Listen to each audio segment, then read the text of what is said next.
والصلاة والسلام على سيد المرسلين وعلى آله وأصحابه أجمعين أما بعد. حدثنا سعيد بن يعقوب الطالقاني أخبرنا أيوب بن جابر عن سماك بن حرب عن جابر بن سمرة رضي الله تعالى عنه قال: رأيت رسول الله صلى الله عليه وسلم رأيت الخاتم بين كتفي رسول الله صلى الله عليه وسلم غدة حمراء مثل بيضة الحمامة. Jabir ibn Samura radiallahu ta'ala anhu narrated that I saw that mark of Khatm Nubuwwat between the two shoulders of Nabi sallallahu alayhi wasallam, and it was a red piece of flesh equal to the egg of pigeon. Jabir ibn Samura radiallahu ta'ala anhu. We're going through this chapter. This is the second riwayat that Nabi sallallahu alayhi wasallam, on his body Mubarak, he had a mark, and that mark was of Khatm Nubuwwat, that mark of seal of Nubuwwat, that Nabi sallallahu alayhi wasallam is Khatamun Nabiyyin, he is the seal of all prophets, and for that he had that mark, that risen piece of flesh or meat on his back, and it was equal to the egg of pigeon. So this riwayat, it is from Jabir ibn Samura radiallahu ta'ala. He said, I saw between two shoulders, in between the two shoulders Mubarak of Nabi sallallahu alaihi wasallam, in between them, that piece which was the mark of Khatm Nubuwwat. I have seen it, and that is what Jabir ibn Samura radiallahu ta'ala narrates. حدثنا أبو مصعب المدني أخبرنا يوسف ابن الماجشون عن أبيه عن عاصم بن عمر ابن قتادة عن جدته رميثة رضي الله تعالى عنها قالت: سمعت رسول الله صلى الله عليه وسلم ولو أشاء أن أقبل الخاتم الذي بين كتفيه من قربه لفعلت. يقول لسعد بن معاذ يوم مات اهتز له عرش الرحمن. Very beautiful riwayat narrated by one woman, Sahabiya, Rumaytha radiyallahu ta'ala. There are two names. One is Rumaysa by Swad, and one is by Rumaytha by Tha. So here narration is from Rumaytha radiyallahu ta'ala. She is saying that I have heard Rasulullah sallallahu alaihi wasallam. She says it later what she had heard from Nabi sallallahu alaihi wasallam, but she said that if I had wish of kissing that mark of Khatm Nubuwwat, I could have done that because I was so near to Nabi sallallahu alaihi wasallam. That is what she is saying. She is narrating Hadith Sharif, and beautiful Hadith Sharif. Beautiful Hadith Sharif.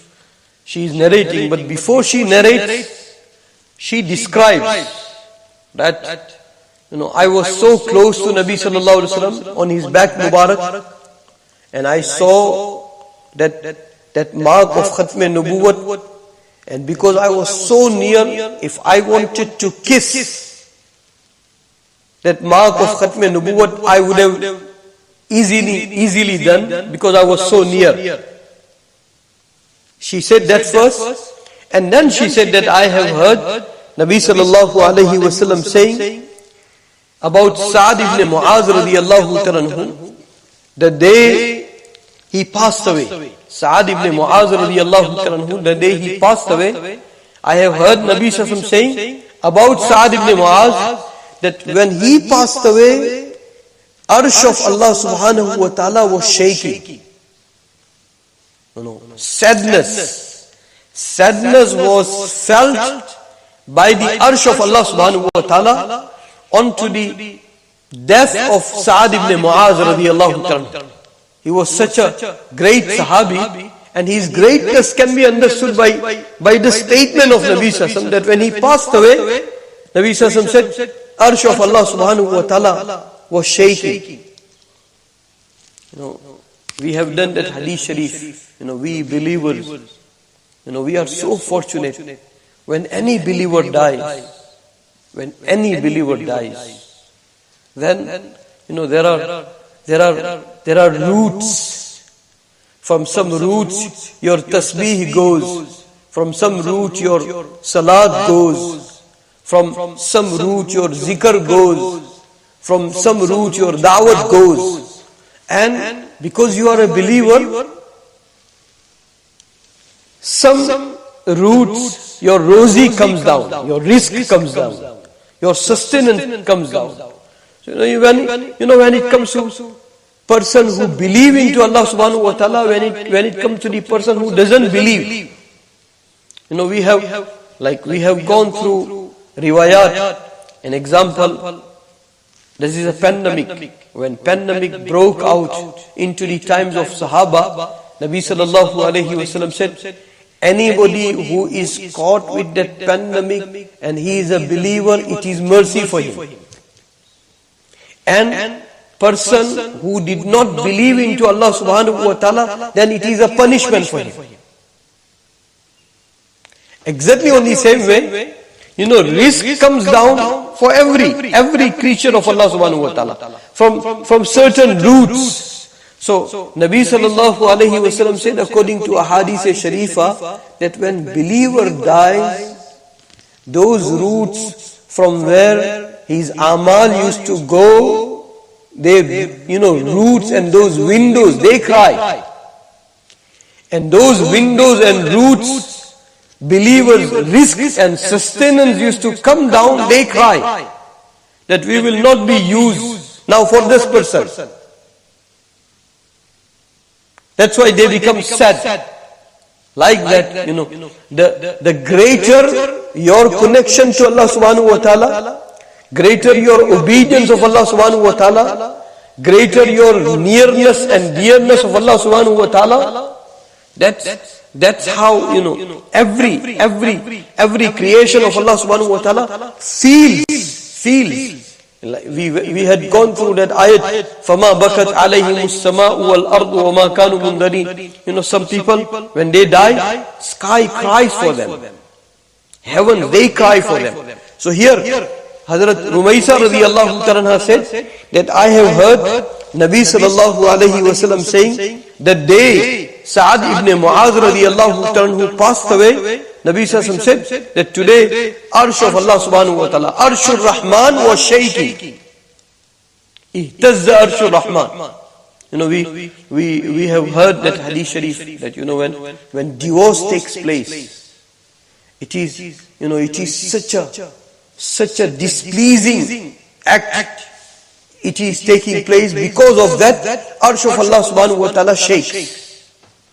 So when pious people, when they depart, then Arsh of Allah subhanahu wa ta'ala, becomes in a mood to welcome, to entertain, to receive, to give reception. So that's why, that Arsh of Allah subhanahu wa ta'ala was moving when Sa'ad ibn Mu'az radiyallahu ta'ala passed away. May Allah subhanahu wa ta'ala give us tawfiq. Shaykh Sa'di rahmatullah alayhi had said that when anybody who is born, when we have our birth, as soon as child's birth takes place and that child cries, then everybody starts laughing. That survived, born with life, didn't get birth as a dead child, born with life, and the sign of life that that child cries. So said, when you were born, you were crying and everybody was laughing. You must live such a life that when you die, you are smiling and everybody is crying. May Allah subhanahu wa ta'ala, Sa'd ibn Mu'adh radiyallahu anhu, when he departed, Arsh of Allah subhanahu wa ta'ala was having its own, buzz or mood, shaking to welcome him, to entertain him, to felt for his greatness. That is what is being described by Nabi sallallahu alayhi wa sallam. May Allah subhanahu wa ta'ala give us, correct aqidah onto the khatm nubuwwat of Nabi sallallahu alayhi wa sallam. And may Allah subhanahu wa ta'ala give us love of Nabi sallallahu alayhi wa sallam like Sahaba had. Abdurrahman ibn Auf radiyallahu ta'ala anhu narrates that Umar radiyallahu ta'ala anhu, he is Amirul Mu'mineen. And he came to Abdurrahman ibn Auf that, let us go for gush. People, they go out for gush. Umar radiyallahu ta'ala anhu and Khalifatul Muslimin, when they do gush, then, they fulfill their duties. That, Sayyidul Qawmi Khadimuhum, leader of the nation, in reality, he is the Khadim of the nation. So, Umar radiyallahu ta'ala anhu, he was Amirul Mu'mineen. So he asked Abdurrahman ibn Auf that let's go. So when they were moving, they came to one camp and they heard a woman was singing poetry in Arabic. And especially when women, they are grinding something, then they love to sing something. In our olden days, they used to sit down with big heap and they will keep on grinding. So while grinding, to keep them going, they will sing. So this woman, she was doing some work, and with that work she was singing. She was singing poetry in Arabic. And what she was singing, she was saying to Allah subhanahu wa ta'ala that, "Oh Allah, when Darul Akhirah will come, when Akhirat will come, will it be possible that me and my Habib sallallahu alayhi wa sallam will be together?" She was feeling that separation. Sahaba, they saw Nabi sallallahu alayhi wa sallam. And when Nabi sallallahu alayhi wa sallam departed, they felt. So this woman was feeling, and out of the ishq of Nabi sallallahu alayhi wa sallam, out of the love of Nabi sallallahu alayhi wa sallam, she was saying to Allah subhanahu wa ta'ala that, "Oh Allah, will it be possible that you make me jama with my Habib sallallahu alayhi wa sallam into the Akhirat?" She was singing that. So Umar radiyallahu ta'ala heard that. He became like started missing Nabi sallallahu alaihi wasallam. And he became drowned into the love of Nabi sallallahu alaihi wasallam. And then he started speaking to that woman, and he made a request that, "Please, can you add my name also in this dua?" So she asked, "Who are you?" So he said, "I'm Umar." So that woman, she was a shaira. She knew how to say poetry in Arabic. So immediately she added name of Umar radiyallahu ta'ala, that, "Oh Allah, when Akhirat comes, oh Allah, make me and my Habib sallallahu alaihi wasallam together. Make Umar and our Habib sallallahu alaihi wasallam together." And may Allah subhanahu wa ta'ala, give us that deep love of Nabi sallallahu alaihi wasallam. One day, Salma radiyallahu ta'ala narrated that hadith sharif. Nabi sallallahu alaihi wasallam said that, some of you, when you will see me now, after now, not even Jannat, you will have second opportunity to see me. When that hadith sharif was narrated by Salma radiyallahu ta'ala, and somehow Umar radiyallahu ta'ala came to know, so he ran to Salma. She was a Ummul Mu'mineen. Every wife of Nabi sallallahu alaihi wasallam, they are the mother for the believers. So Umar radiyallahu ta'ala ran.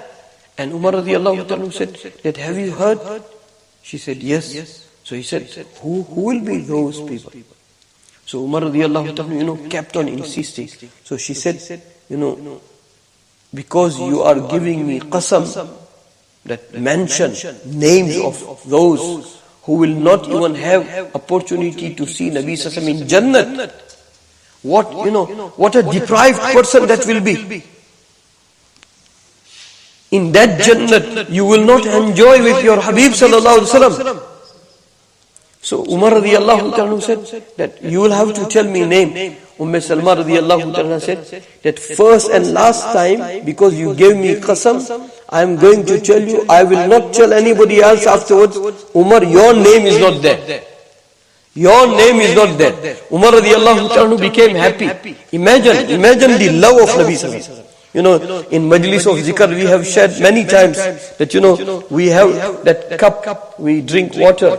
So, I think, we went through one of the Hadith Sharif. It was Anas radiallahu ta'ala.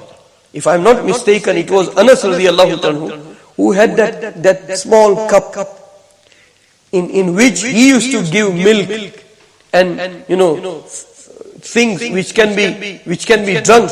So he used to give that mashroob and that milk and that water in that cup to Nabi Sallallahu Alaihi Wasallam. And he had kept that cup. So Umar radiallahu anhu, in his time of Amarat and Khilafat, every now and again he used to come to his house and he said, when you feel lot of, you feel like worried, you have so many worries and you have so many concerns and you have so many affairs to handle.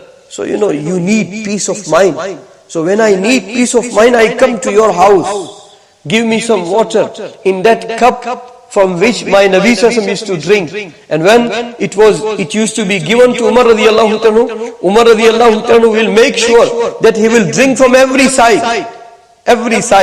And he will be happy. At once he came and he asked. So he said, a thief came and did steal. So Umar radiallahu ta'ala said, what did he steal? He said, he took that cup away. So Umar radiallahu ta'ala said, that thief is very clever. So Umar radiallahu ta'ala made request to that woman that, can you add my name? So that woman added the name of Umar radiallahu ta'ala, and Abdurrahman ibn Auf radiallahu ta'ala said that we went home. It was the night time. Next day, Umar radiallahu ta'ala was not present. And then we came to hear that Umar radiallahu ta'ala not well. Abdurrahman ibn Auf radiallahu ta'ala said that Umar radiallahu ta'ala used to love Nabi Sallallahu Alaihi Wasallam so much. I knew that he heard that poetry. And, it made that love of Nabi Sallallahu Alaihi Wasallam, alive again. And that's why he went home. And for 21 days, he was confined to bed because he was missing Nabi Sallallahu Alaihi Wasallam. May Allah subhanahu wa ta'ala give us deadly love of Nabi Sallallahu Alaihi Wasallam. That is why we are going through the Shama'il al-Tirmidhi. May Allah subhanahu wa ta'ala enable us that we complete the whole kitab, and when we complete the whole kitab, may Allah subhanahu wa ta'ala treat us with the vision and dream of Nabi sallallahu alaihi wasallam. Subhanallah wa bihamdihi, subhanakallahumma wa bihamdika, wa nashhadu an la ilaha illa anta, nastaghfiruka wa natubu ilayk.